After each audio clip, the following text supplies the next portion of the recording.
How Islam began in under 10 minutes. Not a problem. We've started. Okay, so travel back in time with me to a land far, far away and long, long ago. Mecca and Arabia, about the year 570. Mecca is important for 2 reasons. 1, the Kaaba is there, an ancient temple built to worship God. And 2, Muhammad, peace be upon him, was born in Mecca. Now, problem. I can't show you Muhammad because it wouldn't be right. I'll tell you why in a bit. But in the meantime, here's his name in Arabic. Nice. Back in the day, Mecca was a lawless place. The only way to be safe was to have backup. Lots of rich big brothers who'd beat up anyone who got in your way. So the place was ruled by the most powerful families who could do pretty much what they wanted. And religion didn't help. By this time, the Kaaba had been filled to overflowing with 360 idols that did nothing to help anyone. So it was a tough place to grow up if, like Muhammad, you were a poor orphan and believed in just one God you couldn't see, like the Jews and the Christians. He called him Allah, the God, in Arabic there. Muhammad's dad died before he was even born, and his mum died when he was just 6. So he was brought up by his grandfather, Abdul Muttalib, and then, when he died too, by his uncle, Abu Talib, who had the respect of the city's ruling families, so Muhammad was safe for the time being.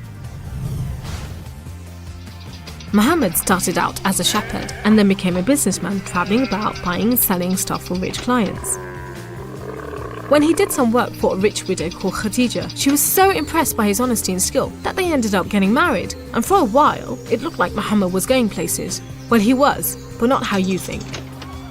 Every year in the month of Ramadan, different calendar, different names for the months, there was a big party around the Kaaba when people made sacrifices to the idols. Muhammad hated it, so he'd get out of town and sleep in a cave he'd found on top of a nearby mountain. One night, Muhammad's praying to Allah when wham! There's the angel Jibreel, you might say Gabriel, standing right in front of him. Read, says the angel, but Muhammad couldn't read. No schools, you see. Jibreel keeps on at him. 3 times he says, read. Then he grabs hold of Muhammad and wham! Again, it's like Muhammad's learnt the words off by heart. So he recites the message out loud. Read in the name of your Lord, who created man from a drop of blood. Read, for your Lord is most generous. He who taught by the pen, taught man what he did not know. It was a message from Allah. God was speaking to him just like he'd spoken to the prophets in the Jewish and Christian holy books, which meant he was a prophet too. The messages continued for the rest of Muhammad's life. Allah gave him the words to say and the prophet recited them. The words were written down by his friends, and years later they were collected together and became the Muslim holy book, the Quran, which means recitation, because Muhammad recited it, you see? Anyway, that was much later, so back to the night of power. Muhammad tells his family, then his friends, and eventually everyone about Allah, that he's the one and only God, that he wants everyone to be treated fairly, and long story short, it didn't go down well with the ruling families of Mecca, who liked things just the way they were, thank you very much. You see, Islam means obedience to Allah, and Muslim means someone who obeys Allah, and the ruling families didn't want anyone obeying anyone else but them. So the people who believed in Muhammad's message, the Muslims, were given a hard time. Some were even tortured and killed. A few of them managed to escape to Abyssinia, Ethiopia. But most were stuck in Mecca. Muhammad also had to cope with the death of his wife, and then just a few weeks later, his uncle too. Feeling very down, he went to the Kaaba to pray to Allah one night. Then, the weirdest thing happened. Jibreel turns up, sits him on a winged horse called Al-Buraq and flies him all the way from Mecca to Jerusalem. He prays with all the prophets who have ever lived. Then, he's taken up to the heavens to chat with some of the prophets, and then into paradise itself, where Allah tells Muhammad to pray 5 times a day and to stay strong. He's returned to Jerusalem and then flies back to the Kaaba in Mecca. We call it the night journey, and Muslims still argue whether it was a real experience or a vision, but whatever, it gave Muhammad a much needed boost, and just as well, because there were more tough times ahead. So, there was this other city called Yathrib. The people there heard about Muhammad and his message and invited him and his followers to join them. A few at a time, the Muslims left Mecca and made a dangerous journey across the desert to Yathrib. It's known as a hijra, which means migration, like birds do. Muhammad and a few of his friends stayed in Mecca until everyone had got away and then made plans for their own escape. But the ruling families wanted to kill Muhammad while they still could, so 7 sons, one from each family, were sent in the middle of the night to stab the Prophet while he slept. But he was way ahead of them, and when they burst into the house, Muhammad was gone. Trackers were sent out to hunt him down. Muhammad and his best friend Abu Bakr took a roundabout route to try and shake off the pursuit, but the trackers were too good and slowly gained on them.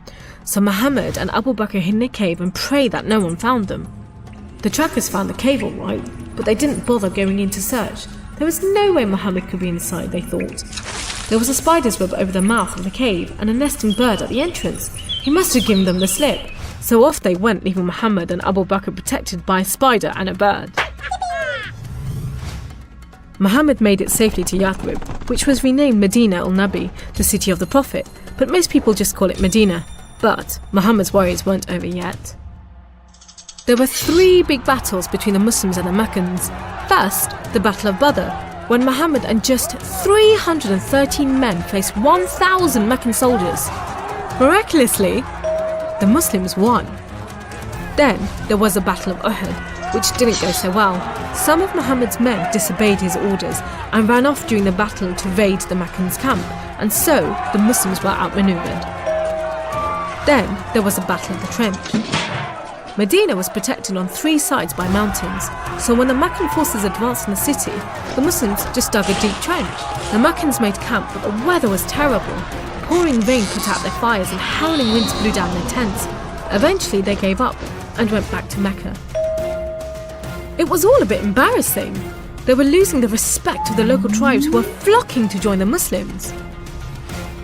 So a peace treaty was signed at Hudaybiyah, but it wasn't long before the Meccans broke it. Muhammad decided that enough was enough. By now he had over 10,000 men, so he led them across the desert to Mecca. The ruling families realised they'd made a huge mistake, but it was too late. All they could do was surrender and hope that the Muslim army killed them quickly. But Muhammad said there should be no more fighting. He rode into Mecca and went straight to the Kaaba. He circled it 7 times anti-clockwise and smashed all the idols, rededicating the Kaaba to Allah. And that's why I'm not going to show you Muhammad. The Muslims wanted to make it totally clear that they only worship the one unseen God. So they didn't have any pictures of Muhammad in case anyone thought he was an idol, and they didn't have any pictures of Allah because he's like nothing on earth, so it would be impossible to draw him anyway. So there you go, how Islam began in under 10 minutes. How did I do?